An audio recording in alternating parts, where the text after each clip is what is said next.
BSc food and nutrition లో university first rank, second rank, third rank. Sun international, Visakhapatnam, Hyderabad. అంటే గత 2-3 రోజులుగా ఒకటి ప్రచారం జరుగుతోంది. బీజేపీ తోటి ఒక అవగాహనకి బీఆర్ఎస్ వచ్చింది.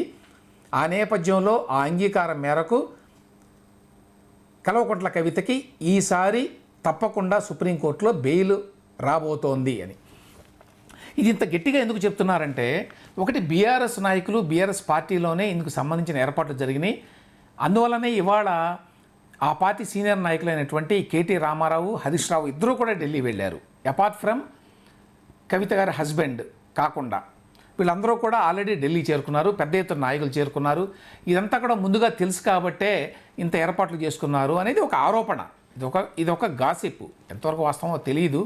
దీనికి కారణం ఏమిటంటే, బీజేపీతో కుదిరిన అవగాహన మేరకు ఖచ్చితంగా ఇవాళ సుప్రీంకోర్టులో బెయిల్ రాబోతోంది. ఈ మాట అంటే సహజంగానే సుప్రీంకోర్టు అంత తేలిగ్గా బీజేపీతో అవగాహన వచ్చినంత మాత్రాన బెయిల్ ఇస్తుందా అనేటువంటి ప్రశ్న కూడా వస్తుంది. అయితే ఇవాళ ఈ రకంగా బెయిల్ రావడం గురించి కాంగ్రెస్ పార్టీ తరఫున కూడా చాలా ట్వీట్స్ ఇట్లాంటివి సమాచారం బయటకు లీక్ అయింది. అందులో ఏమిటి, ఇవాళ బెయిల్ రాబోతోంది.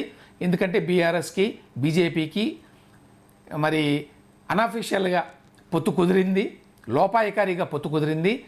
దానివల్ల ఇవాళ ఎట్టి పరిస్థితుల్లో వాళ్ళకు వస్తుంది. పెద్ద ఎత్తున కవిత ఈ బెయిల్ వచ్చిన తర్వాత అక్కడి నుంచి ఊరేగింపుగా ఢిల్లీ నుంచి తీసుకొస్తారు హైదరాబాద్కి. ఇదంతా కూడా బీఆర్ఎస్, బీజేపీ మధ్య లోపాయకారి ఒప్పందంలో భాగంగానే జరిగింది అనే మాటని కాంగ్రెస్ పార్టీ వైపు నుంచి కొంత ప్రచారం చేయడానికి గత 2-3 రోజులుగా కూడా ప్రయత్నం జరిగింది. అంటే వాళ్ళకు కూడా కొంత ఐడియా ఉన్నది దీని గురించనే అర్థమవుతుంది. అయితే ఇందులో ఉన్న వాస్తవాలు ఏమిటి, నిజంగానే బీఆర్ఎస్ పార్టీ, బీజేపీ ఒక లోపాయకారి ఒప్పందం ఉండటం వల్లనే ఆవిడికి ఈ విధంగా బెయిల్ వచ్చిందా లేదా అనే విషయాన్ని ఎవరైనా చెప్పడం కష్టం. కానీ ఇవాళ ఈ బెయిల్ రావడం వల్ల నిజంగానే బీజేపీకి, బీఆర్ఎస్కి మధ్య ఏదో ఒప్పందం కుదిరింది. కేసీఆర్ ఈ విషయంలో ఒక అడుగు తగ్గారు. ఎందుకంటే కూతురు ఇంతకాలం పాటు జైల్లో ఉండటం వల్ల మరి పొలిటికల్ పార్టీగానే కాకుండా ఒక ఫ్యామిలీగా, కుటుంబంగా కూడా చాలా ఇబ్బంది పడుతున్నారు వాళ్ళు సహజంగానే.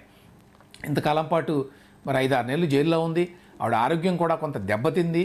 హాస్పిటల్ కూడా నిన్నామన్నా కూడా ఆవిడ వెళ్ళారు. ఈ నేపథ్యంలో సహజంగానే అదొక ఫ్యామిలీ ఇష్యూ కూడా, నాట్ ఓన్లీ పొలిటికల్ ఇష్యూ. అందువల్ల కొంత కాంప్రమైజ్ అయ్యి కేసీఆర్ ఒక అడుగు తగ్గి బీజేపీతో ఈ రకమైన ఒప్పందం కుదుర్చుకున్నారు. కొంతకాలం కిందట కేటీఆర్, హరీష్ రావు ఢిల్లీ వెళ్ళిన మాట వాస్తవం. అక్కడ మరి అమిత్ షా లేకపోతే నరేంద్ర మోడీ లాంటి పెద్దవాళ్ళతో మాట్లాడలేదు, కానీ మధ్యవర్తులతో మాట్లాడారు అనేటువంటి వార్తలు గుప్పమన్నాయి. దాని మీద రేవంత్ రెడ్డి గారు కూడా చాలా మాట్లాడాడు. పత్రికల్లో కూడా వార్తలు వచ్చినాయి దీనికి సంబంధించి. ఈ నేపథ్యంలో ఖచ్చితంగా బీజేపీకి, బీఆర్ఎస్కి మధ్య ఒక లోపాయకారి ఒప్పందం కుదిరింది. ఆ మేరకే కల్వకుంట్ల కవితకి విముక్తి లభించింది అని చెప్పి ఒక మెసేజ్ జనంలోకి వెళ్ళేటువంటి అవకాశం అయితే స్పష్టంగా కనిపిస్తోంది. ఇప్పటి నుంచి రాజకీయాలు ఎట్లా మారబోతున్నాయి తెలంగాణలో అనేది కూడా గమనించాల్సిన అవసరం ఉంది. ఎందుకంటే నిజంగానే ఇటువంటి లోపాయకారి ఒప్పందం ఉంటే బీజేపీ, బీఆర్ఎస్ మధ్య ఆ అవగాహన మేరకు కాంగ్రెస్ పార్టీని, కాంగ్రెస్ ప్రభుత్వాన్ని ఇబ్బంది పెట్టడానికి రెండు పార్టీలు కలిసి ట్రై చేయాల్సి ఉంటుంది. రెండు పార్టీలు కలిసి ఏ మేరకు పనిచేస్తాయి ముందు అనే దాన్ని బట్టి ఈ వచ్చినటువంటి ఈ ఏదైతే మెసేజ్ ఇప్పుడు జనం అర్థం చేసుకుంటున్నారో బీఆర్ఎస్కి, బీజేపీకి మధ్య లోపాయకారి ఒప్పందం ఉన్నది అనేది అది ఎస్టాబ్లిష్ అవుతుంది. ఆ కోణంలో మరి ఆ తీరులో రాజకీయాలు నడవబోతున్నాయా తెలంగాణలో, బీఆర్ఎస్ ఇప్పుడు బీజేపీకి అనుకూలంగా వ్యవహరిస్తుందా అనే దాన్ని బట్టి ఇప్పుడు ఏదైతే ఈ స్పెక్యులేషన్ ఉందో బీఆర్ఎస్కి, బీజేపీకి మధ్య లోపాయకారి ఒప్పందం మూలంగానే కవితకి ఇన్నాళ్ల తర్వాత ఈ బెయిల్ వచ్చింది అనే మాట జనంలోకి వెళ్ళేటువంటి అవకాశం ఉంటుంది. దానివల్ల మంచి జరుగుతుందా, చెడు జరుగుతుందా, రాజకీయ పరిణామాలు ఎట్లా ఉండబోతున్నాయి తెలంగాణలో అనేది ఇప్పుడే చెప్పలేం. కానీ ఖచ్చితంగా ఇది కనుక జరిగి ఉంటే, ఈ రకమైన లోపాయకారి ఒప్పందంతో కనుక ఈ పరిణామం జరిగి ఉంటే ఖచ్చితంగా ముందు రాజకీయ పరిణామాలు చాలా ఆసక్తికరంగా మారబోతున్నాయి తెలంగాణలో. కాంగ్రెస్ పార్టీ దీన్ని అవకాశంగా తీసుకొని బీఆర్ఎస్, బీజేపీ ఒక్కటే అనేటువంటి ఒక ఇమేజ్ని క్రియేట్ చేయడానికి ఇంకా బలంగా ప్రయత్నిస్తుంది. దానికోసం ఇది ఉదాహరణగా చూపిస్తుంది దీన్ని. అదే సమయంలో బీఆర్ఎస్ ఇంకా అగ్రెసివ్గా ఇప్పుడు కాంగ్రెస్ పార్టీ మీద పోరాడేటువంటి అవకాశం ఉంటుంది.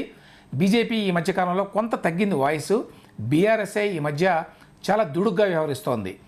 రేవంత్ రెడ్డి ప్రభుత్వం మీద అటాక్ చేయడంలో, దాడి చేయడంలో దాన్ని ఇంకా పెంచుతారు. ఇప్పుడు కవిత కూడా రిలీజ్ అయింది కాబట్టి ఇంకొంచెం మోరల్ కాన్ఫిడెన్స్ కూడా వచ్చింది బీఆర్ఎస్ పార్టీకి.